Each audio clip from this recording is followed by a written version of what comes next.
This is the story of Gizmo and the Gremlins. You can read along with me in your book. You will know it is time to turn the page when you hear the chimes ring like this. Let's begin now. Rand Pelser had looked all over Chinatown for an unusual Christmas gift for his son Billy. So when he had entered a musty backstreet shop and seen the exotic furry mogwai creature, he knew he had found it. Billy, of course, loved the cute little animal and named it Gizmo. Rand told Billy 3 important rules he had learned in Chinatown about caring for the mogwai. No bright lights, especially sunlight, no water, and no food after midnight. Otherwise, bad things would happen. A few days before Christmas, Billy's young friend Pete came over to visit. Hey, Billy, I heard you got a new pet. Can I see it? Billy gently placed the tiny mogwai on his drawing desk. Pete's eyes widened. Wow, where'd you get it? My dad got him for me. His name's Gizmo. Pete watched in fascination as the mogwai picked up a sketching pencil. Look, Billy, to him the pencil's as big as a post. Can I pet him? Asked Pete. But as he reached out, he accidentally knocked over a glass full of paintbrushes. Oops. Gizmo suddenly let out a screech as some drops of water splashed on him. Billy watched fearfully as Gizmo arched in pain. Oh no, he's not supposed to get wet. Gizmo, are you all right?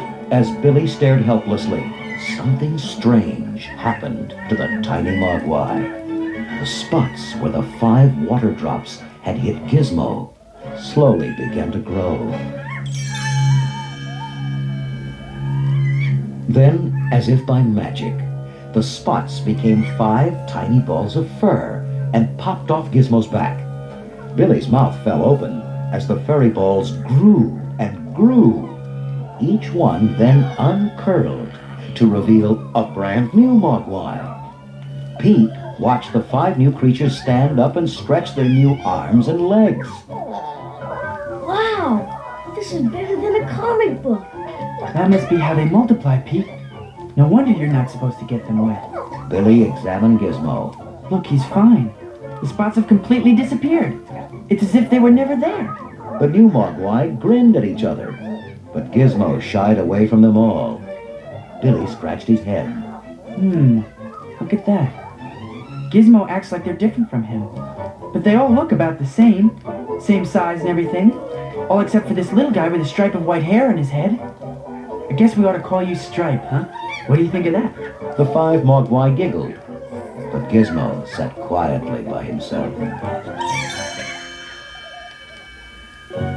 Billy took the new mogwai downstairs and set them on the coffee table while he looked for his father. Dad, we, got Gizmo wet.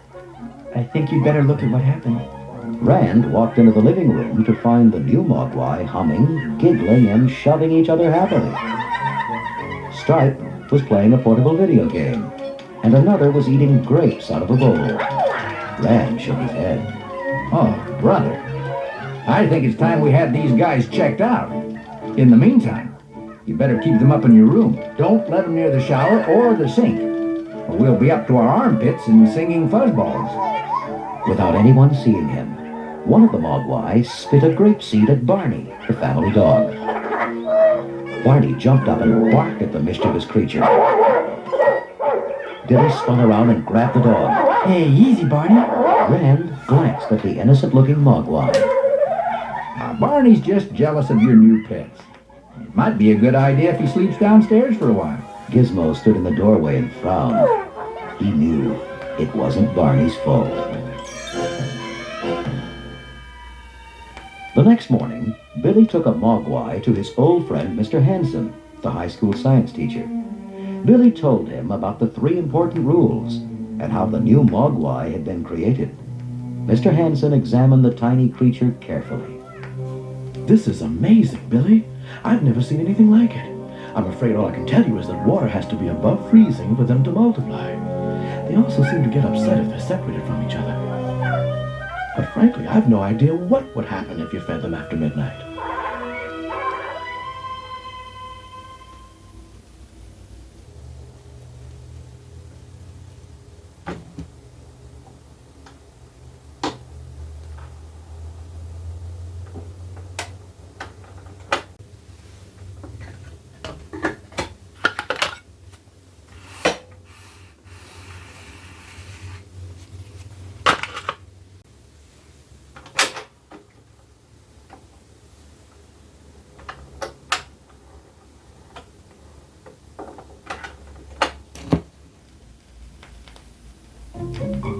That night, as the household slept, Stripe awoke and nudged his 4 fellow Mogwai.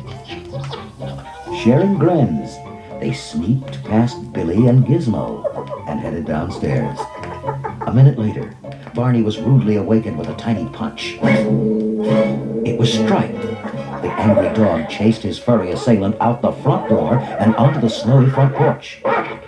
Suddenly, Barney was surrounded by Mogwai. They pounced on him, threw him off the porch, and ran back up to bed, leaving Barney locked outside. When Billy finally awoke and rescued Barney, he noticed the 5 Mogwai, sleeping like little angels. Something funny is going on around here. Late the next night, while Billy was working on a drawing, Stripe and his gang began to whine. Hey, what's with you guys? You've already had dinner. But the creatures begged even louder for food. Billy checked the clock. Well, it's still a half hour before midnight. I guess it's okay to give you a snack.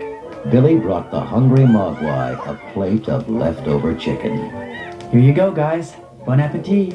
All the Mogwai began to devour the chicken with a passion. All, that is, except Gizmo. Billy nudged the little fellow, Go on, Giz. Get something to eat. but Gizmo frantically shook his head and whined. Something was wrong, and he didn't know how to tell Billy.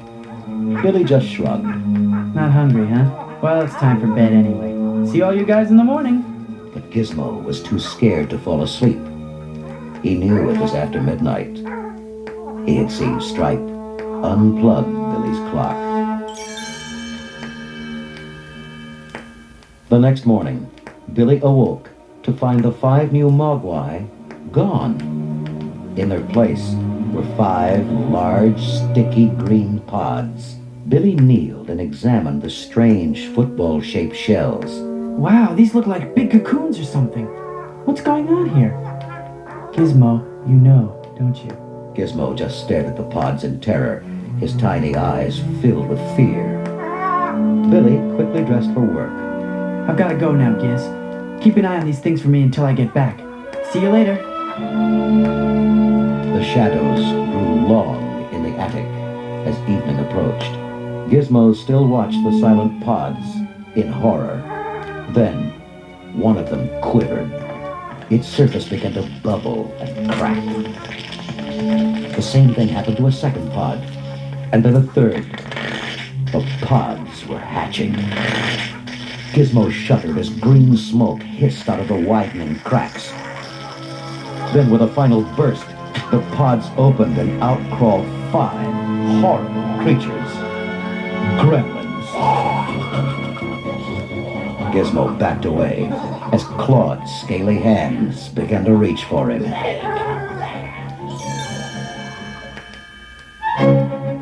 That evening, when Billy got home from work, he found the house was a mess. The Christmas tree was knocked over, and the kitchen was a shambles. Billy had an awful thought. Oh no. Could this be the pods? He raced up to the attic, his heart pounding. There, he found the same story. His room was devastated. The door was off its hinges. Furniture was smashed, and papers were everywhere. Even his girlfriend's picture lay broken on the floor. Then he noticed the torn, empty pods. They've hatched. And whatever was inside these things is big and strong and mean. They're sure not cute and cuddly like Gizmo anymore. Gizmo? I forgot all about him. Billy searched the room frantically. Gizmo? Gizmo, where are you? There was no answer. Billy looked at the vicious destruction of his room, and he thought about his helpless little pet. He slumped into a chair, shaking his head. Oh no. How could they? Not Gizmo. Suddenly, there was a tiny squeak from the clothes chute. Billy rushed across the room, dug through a pile of shirts, and lifted a furry bundle. Gizmo, you're alive! The tiny Mogwai hugged Billy warmly. I'm really glad you're safe, Gizmo. But as long as these terrible creatures are on the loose, no one is safe. It's up to us to find them, Gizmo.